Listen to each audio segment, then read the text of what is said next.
Hello, this is Will Akinlade, and I'm joined with. Toss of Sarker. And today on Tech Talk, we have three articles for you, starting with the FDA authorizes prescription VR system for chronic back pain, which is incredible for someone who's had chronic back pain since I was 12.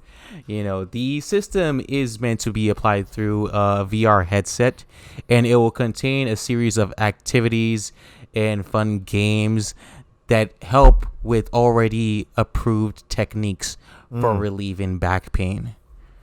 Um, And breathing uh, exercises. yes, and breathing exercises. It will use a sensor to be able to sense the breathing cycle of the person using it. Um, a big part of this article that brought that garnered my attention was that they have not discovered a price yet. They have positive results from testing with a controlled group of, I believe, about 50.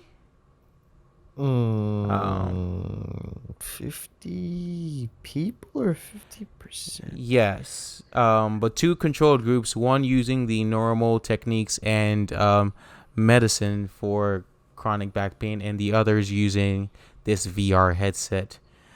They found better results with those using the VR headsets than the ones using the normal processes. So, with the VR headset, 30% reduction in pain, and 46 reported, uh, yeah, reported over 50% reduction in pain compared to 41% of the control group reporting 30 plus percent drop in pain and 26% reporting 50% drop in pain.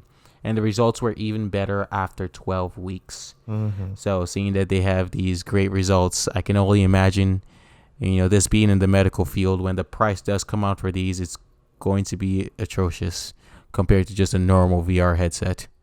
Yeah, this is adding to the wearable technology that would help us monitor our health.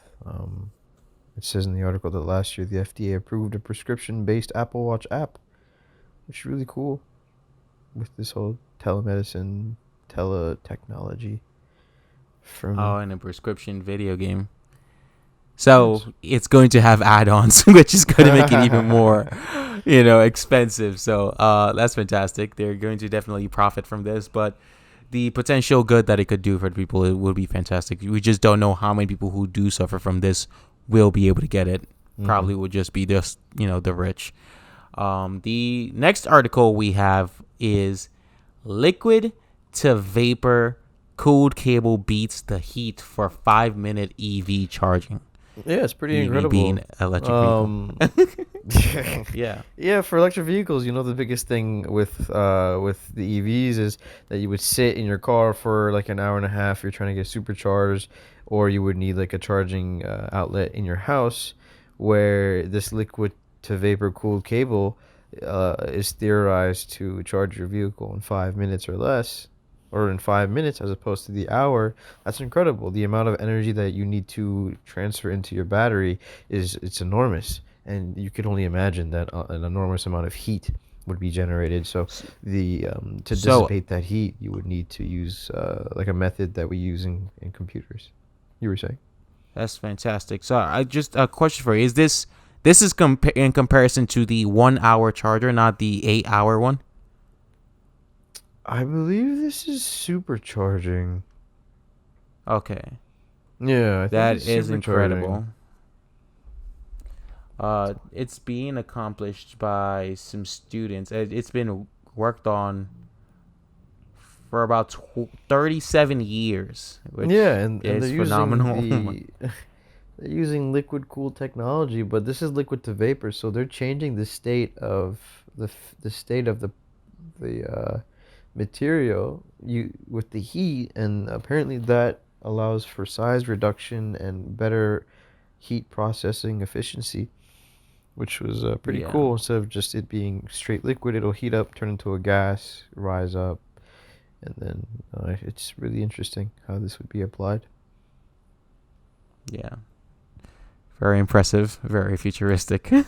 The Yeah. last article we have is the stunning snaps from Hubble's latest grand tour of the outer solar system. And oh my god, I don't know why it looks so cartoony, It but does, right? yeah, it was kind of beautiful looking at it. Specifically, what shocked me, well, hearing about Jupiter and the storm that has been brewing in Jupiter, which are Mm-hmm. indicated by the red dots. The biggest one being greater than Earth is still ongoing, and the center, the equator for Jupiter, that started out as a more whitish color, which showed that it was not as warm, Mm-hmm. is been getting darker from the years. Scientists have expected it to get lighter, but it still is getting darker, which is, I don't know if that's something that we need to be scared of particularly, Mm-hmm. but that is interesting Yeah, that it Jupiter is. just It's. keeps getting hotter. I mean, you can't blame global warming on that one, right? But it's really interesting how much information they can deduce from these telescopes and from historical data. Like the storms that happen in different planets. Like Saturn has a storm on the on the North Pole, and how it affects Yeah. the entire planet. And these are gas giants, so it's really interesting how they can see these things happening.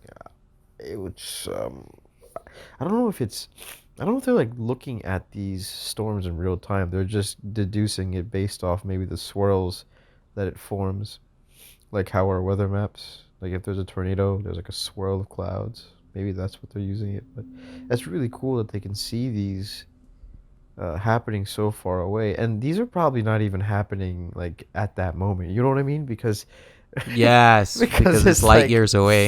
you're right. It's probably like hours or minutes. Sorry, minutes. It's probably happening like minutes before. So whatever they're seeing is happening. It already happened like minutes before. Yeah. It's very interesting to see. The rings of Saturn are always just amazing to me. It's just it looks so drawn. It looks so Yeah. yay. So yeah, this was a great. We recommend you take a read as well. Check out the images from the Hubble's uh, pictures, and thank you for joining us today. It's been great having you, and we'll see you next time. Bye. See you. Bye.